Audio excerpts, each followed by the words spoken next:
Ghostly greetings, my dudes. Ghostly greetings. It's your boy Prue. Holler at me. Get the mohawk going right. There we go. Good enough. Sorry, I've been away for a hot minute. I've had quite a rough health run, but had to get looking swole. Had to get back for the camera. Wanted to look cute. Understandable. Going to make these videos, and they're going to last the ages. But I'm back. But we're not here to talk about how amazing I look. We're here to talk about how great Tender as the Flesh is. I'm Augustina Bats Tarika. Yep, that girl. Yep, her. So real quick though, if you just want a short review of this, whatever, and you just want to get to it, don't want to stay for the whole thing, 5 out of 5, disgusting as hell. My friend Janet, she read this too, and she said it was one of the most disgusting things she's ever read. So, you got a strong stomach? Are you okay with some really weird stuff with food? If you hate food, read this. If you like food, read this. But quite disgusting. But 5 out of 5 if you want the shorthand. But now let's get into the full review. Why I think you should read this 210-page book of fun. Real simple. This book was brutal. There's a special kind of disease that go around, so we can't eat meat. So the government essentially legalizes cannibalism, and they call it special meat. You don't know you're eating human flesh, but there you go. And there's parts that you're like, I'm going vegan. That's it. I'm eating plants and dirt. But the main character is named Marcos, and he's a special meat butcher. And basically, they bring in people like cows, and they butcher them.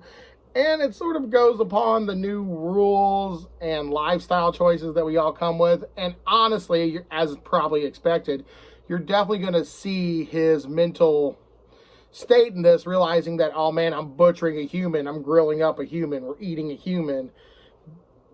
But, you know, it's okay because the government says it's okay. And we're basically dealing with that turmoil. Don't want to give any spoilers away. My only real flaw with this was I think, translated, and some of the words I didn't quite understand. There's actually one part in the book where I put a bookmark as soon as I finished it, and I took it to work the next day, and I'm like, did what I think happen? And she's like, yep. I'm like, holy shit. Screw it, I dropped it. But, like I said, though, it's a short book. It's only 210 pages. It's got some real disgusting, disturbing imagery.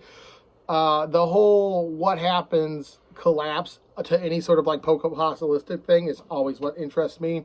Once the virus starts going around and how we adapt to not having meat and how we go to legalizing cannibalism, to the point now to where it's become such a thing, we're just now realizing what we're doing.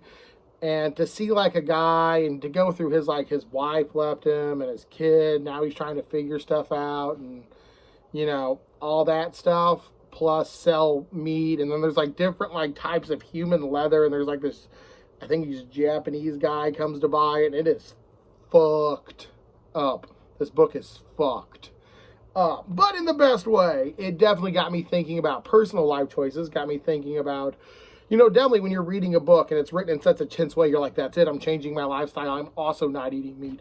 Later on that night, I did get a double cheeseburger from McDonald's, so it didn't actually just deter me from meat, but did only get about thinking about the other side of it. The translations being a little wonky and just all that jazz, but it made it a lot of fun. I definitely enjoyed it. Highly recommend. So, Tender as the Flesh, what did you think? I thought it was great for a disgustingly more human take on the meat industry. It's been your boy Prue. Stay creepy.